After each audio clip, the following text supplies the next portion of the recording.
সাধারণ রে অসাধারণ করার লাগে আজকে চলে আইছি রেসিপি গেল আসসালামু আলাইকুম আন্নারা কেক আছেন আই আলহামদুলিল্লাহ বালাই আছি তো আন্নে গল লাগে আজকে সাধারণ রে অসাধারণ করি আন্নারা ব্যাকে এই রেসিপি পারেন তারপরেও আই ওই যে কইলাম সাধারণ রে অসাধারণ করে আই একখানা রেসিপি বানাইতে চলে আইছি তো আন্নারা কেক আছেন গো আন্নারা ভালো আছেন নি তো আই আজকে বুট ছোলা বুট আছে না ছোলা বুট রেসিপি লই আইছি এইটা কিন্তু এভাবে রান্না করলে খাইতে এই স্বাদ লাগে অনেক অনেক হওয়াত লাগে বুঝছেন।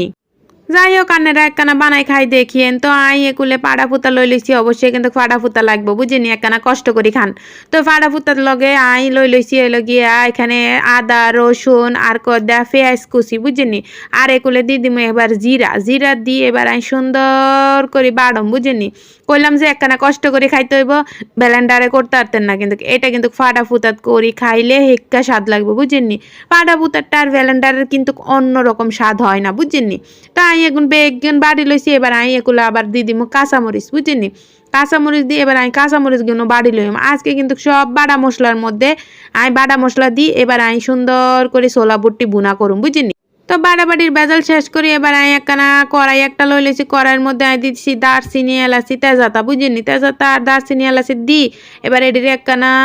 ভাজি তারপরে আমি যে বাটা মশলাগুলা তৈরি করছিলাম সেগুলাও দিমু বুঝিনি দিয়ে এবার আনতে মনে হয়েছে যে একখানা লাগে দেন পেঁয়াজ কম হইব তো আমি আরও কদ্দুরা পেঁয়াজ দিয়ে দিছি বুঝিনি পেঁয়াজ দিয়ে এবার আমি সুন্দর করে লাড়াচাড়া দিছি লাড়াচাড়া দিয়ে এবার আমি দিয়ে দিছি হলদা গুঁড়া আর মরচা গুঁড়া বুঝিনি মরচা গুঁড়া আর হলদা গুঁড়া দিয়ে আবার লাড়াচাড়া দিমু আবার লাড়াচাড়া দিয়ে আবার সুন্দর করে কষামু বুঝিনি কষানোর পরে আই দিয়ে দিছি নুন দিয়ে এবার আই সুন্দর করে আবার লাড়াচাড়া দিউম একটা করে আই সুন্দর করে কষাই লইম বুঝিনি সুন্দর করে কষাইলে কিন্তু কেমন সুন্দর একটা গ্রান বাইরেছে এটা তো আন্না করে এখন কইতে পারতাম না বুঝিনি তো এবার আই দিয়ে দিছি আলু গুন দি এবার আই সুন্দর করে এবার বুট গুলুন দিয়ে দিমু বুঝিনি বুট গুন মানে ছোলা বুট যেটা আন রেসিপি ছোলা বুট গুন দিয়ে আই সুন্দর করে আবারও লাড়াচাড়া দিব বুঝিনি আসলে অনেকে অনেকভাবে খান ঠিক আছে কিন্তু এভাবে যে মশলা সব বাড়ি তারপরে রান্না করলে ছোলা বুটটা খাইতে যেই মজা লাগে